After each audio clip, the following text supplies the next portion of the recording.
I think this is interesting.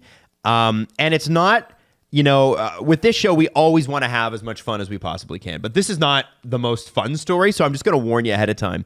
CJ mentioned on the CJ show today, it has not come out yet, but we know that he has mentioned it. No, it's out. Oh, it's out now? Okay. Yeah, you're listening to this in the afternoon. Yes, well, that's what I mean. As of this recording, it has not come out. No, it's out too. Oh, is it? Okay. Yeah, well, I have it Surely. It is out in real life. I'm going to retweet it. It is looking like Carter Hart is going to sign in Vegas, okay?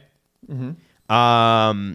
Mark Lazarus went to Carolina and went to Vegas to talk to the organizations about what it would be like if Carter Hart and Michael McLeod signed there. And it's looking like Carolina, as of yesterday, Frank Saravalli was saying Carter Hart and Michael McLeod had made progress on the Carolina front. So it's interesting now to hear that CJ saying, actually, it might be Carter Hart to Vegas. So Mark Lazarus of The Athletic talked to Rod Brindamore, and Brindamore said, well, obviously that's news to me. Rumors are rumors. Every time there's a player out there, they always say that our team's involved. I haven't given it much thought, but any player that comes in here would be welcomed with open arms. That's the only reason we're bringing someone into this family. You got to treat them like that. You're talking about a hypothetical, but that's how I would approach it. So, good answer, right? Yeah. On the Vegas side, I'm going to read directly from the Athletic article here. Mark says, on the other side of the country, the Golden Knights took a different tack.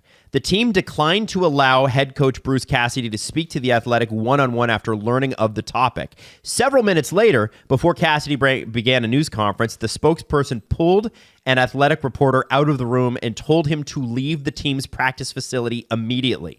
The Athletic's press pass for that evening's preseason game was revoked, so they couldn't even go to the game. The spokesperson said the Athletic had, quote, ambushed Noah Hannafin during the routine locker room media interviews that morning, that the team was not, quote, comfortable allowing the reporter to cover the game. Now, maybe that's why there's no reporters there after game 32. They've all been banned. Hannafin, for his part, showed no irritation at the questions. And if you go in, and I'm not going to quote Hannafin's answer because it's a hockey answer. It's not that exciting. Sure. The point is, and this is, there's not much in terms of a meaty story.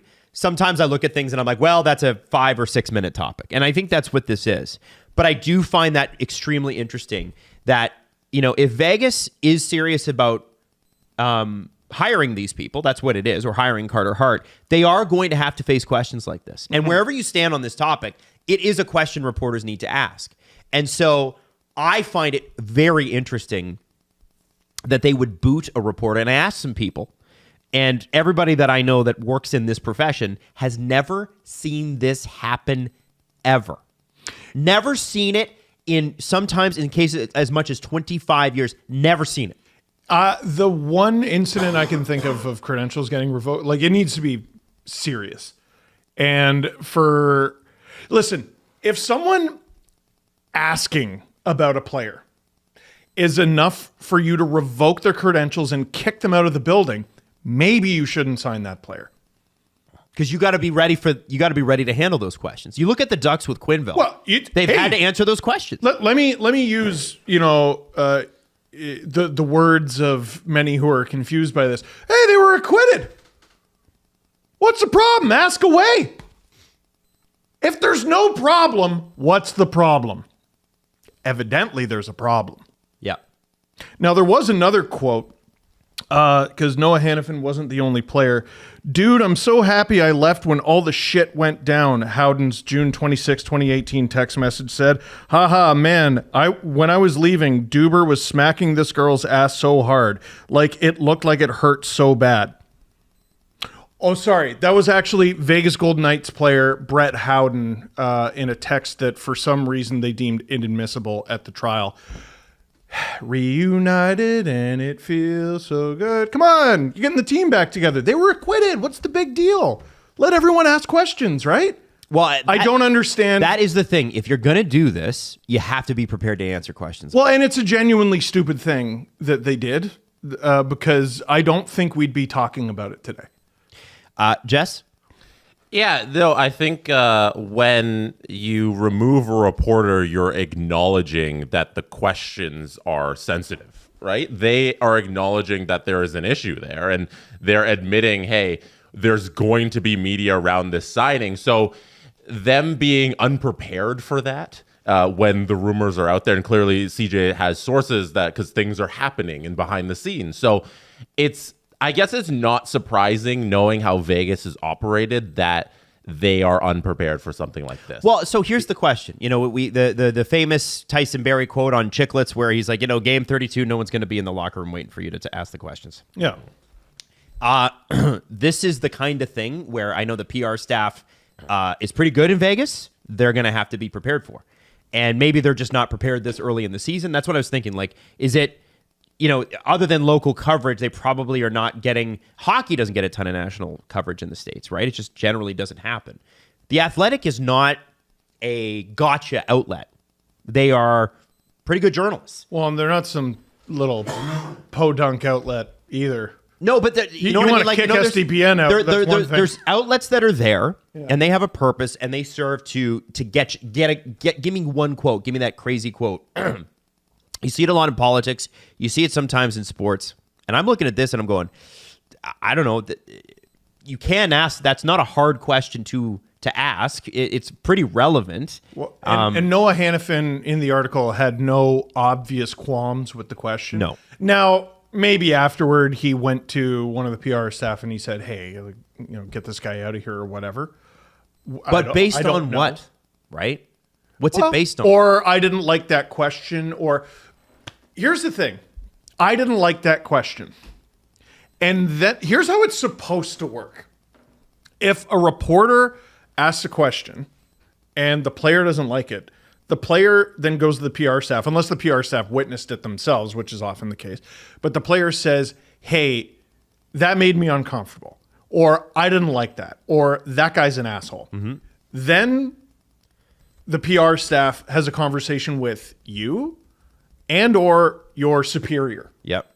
And that's how you handle it. Revoking the credential immediately is insane. Like, Jesse, do I have that mostly right? Yeah. You're the guy who's at the games all the time, so I yeah. feel like I'm like, isn't that right, Jesse? No, by doing this, like, they acknowledged that there was a problem. If they had just handled this like I think any other organization would, where the player gives an answer like Hannafin did, and then the reporter goes to the game afterwards, maybe they ask another player a question. Mm-hmm. This isn't a story. Yeah. Like, Lazarus would have written his article that would have had a couple quotes in there from a couple of Vegas players, and we would have all read it and we would have talked about it maybe in the context of Carter Hart going there, but it wouldn't been a story of them trying to shut down journalism. Mm-hmm. And they've created this media storm themselves. So, Adam, when you're like in game 32, I know the PR staff's good. I don't know their PR staff. I don't know that they are. I think they do a good job of projecting good. You know what I mean? I don't know that. Like, what I've seen now from the one moment where there's heightened pressure on Vegas is them panicking in a way where they've made this a bigger deal through their own action. They made it a story. They've made a story, and I feel like that's the opposite of what you should be doing if you're the PR staff. If you're trying to protect your players here, you shouldn't be causing more of a media storm. Is and no having one, a Toronto podcast talk about this. Is no one picking up on the theme of trying to silence people and drawing more attention to the things that they say? That's exactly no one. All right, let's do it again. Let's keep doing it. I don't know if that market right now is equipped to handle media, like the media scrutiny you would have in a place like this. Yeah. And it's maybe not. Maybe and not. I feel like we all need to be honest and acknowledge that it is different if you were to have the player sign in Toronto versus Vegas. They think they are on this quiet little... Tyson Berry said it out loud. Yeah, and the players know it, and we've heard it from a million of the Florida players, but like when you go to these markets, they think like, okay, we can go there and hide, but when you're bringing in these players from the Hockey Canada trial, it's gonna cause more media to be there.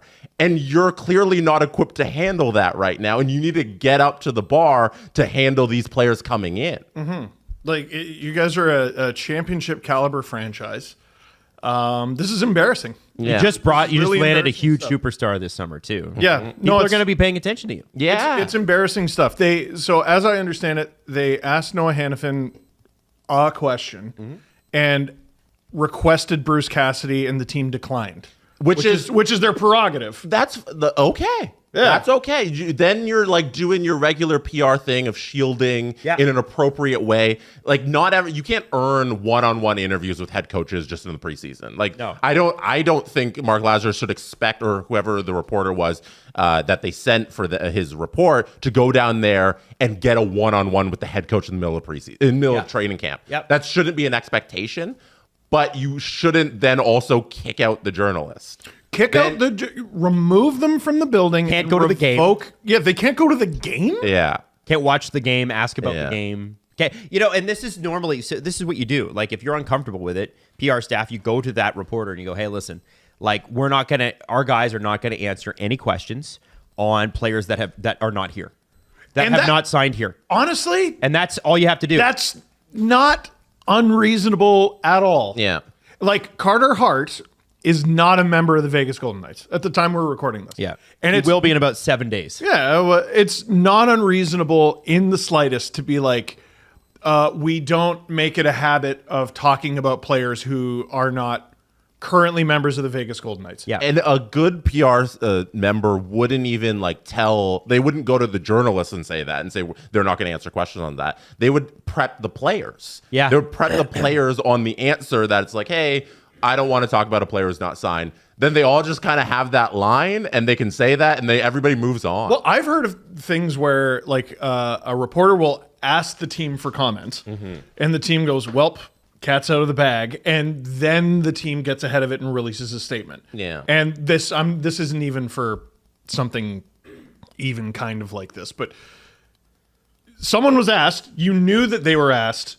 I don't think it would have taken hours and hours to craft a reasonable. I think we just did it. Hey, he's not on the Golden Knights. Our players don't talk about players who aren't on the Golden Knights. How would these players be received? How would any player be received? Yeah. Like, how would you could? I think it's a legitimate question, but if you don't want to be asked the question, I think there's easy ways to get around that. And they couldn't even bring themselves to do that. They just went straight to heavy-handed authoritarianism, which is insane and a poor precedent for the beginning of the season. I wonder what the Professional Writers Association will say, because I remember during COVID, I think Frank's the head of it. They got pissed with the teams because after COVID, they're like, well, we're not going to allow you in the dressing room because we don't want anyone getting sick. And the Writers Association took that as basically like, oh, you're just never going to let us back in, which, they figured out. I would love to know what they're going to do about this, because this is something where you do, as an organization, probably need to kind of step in and go, this is, what are we doing here? And they probably are having that conversation. Yeah, somebody there needs to ask some questions on what went down here, and I wonder if there's going to be some sort of follow-up story from either Lazarus or somebody at the New York Times, just to fill us in on what the Vegas Golden Knights are thinking doing. Well, I here's what I think happens here, guys, and you tell me if I'm crazy. I think what happens is that first off, this looks like Carter Hart's going to sign there as of this morning. Things can always change, but that's what it looks like. They are probably having a meeting this morning going, okay, what's the messaging here? And they're going to have to offer up some sort of answer for The Athletic. They're going to have to they're going to have to answer these questions eventually. How weren't they ready for this? Well, maybe this has been a rumor for weeks. That can, what? Here's what I will give the PR staff, because it's possible that the front office is just not communicating with them, which PR staffs have to deal with all the time. It's because they don't want it getting out. And so what happens is, these are very sensitive negotiations. It's a very sensitive issue. So maybe the general manager aired and left the PR staff to scramble. And should the PR staff in a perfect world be prepared? Yes, but mistakes happen. Yeah. The removing, when mistakes happen, removing a reporter is an overreaction to it, and therefore makes it a story. And that is why you must communicate within an organization. And I wonder, I don't know, but I wonder if that decision comes from above them. I think it was just probably I don't know. Yeah, from what I understand, the general managing staff there has a way that they do things. and you're not going to tell them otherwise. And they won a cup, so it's hard to tell them otherwise. So I think that's probably what's happening here. We've never done this before. Why would we start now? Well, it's a different story now.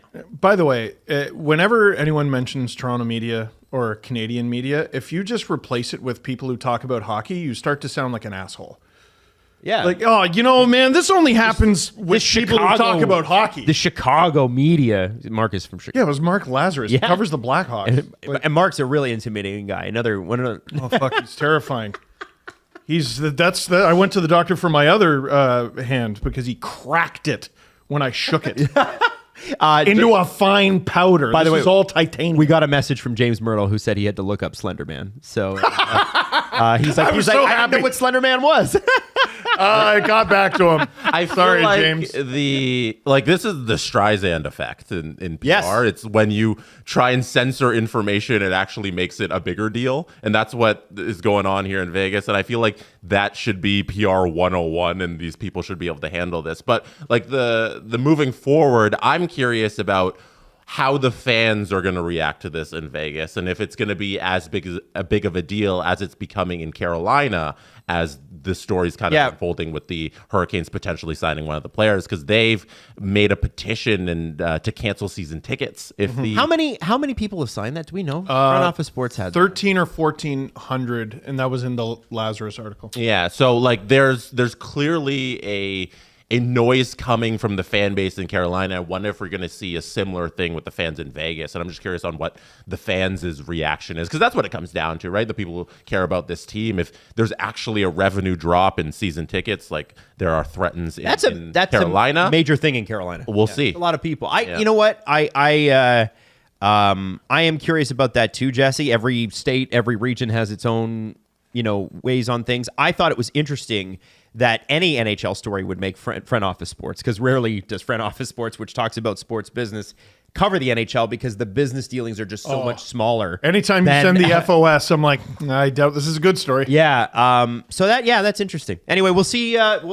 We'll see next week how Vegas handles this if Carter Hart in fact signs there.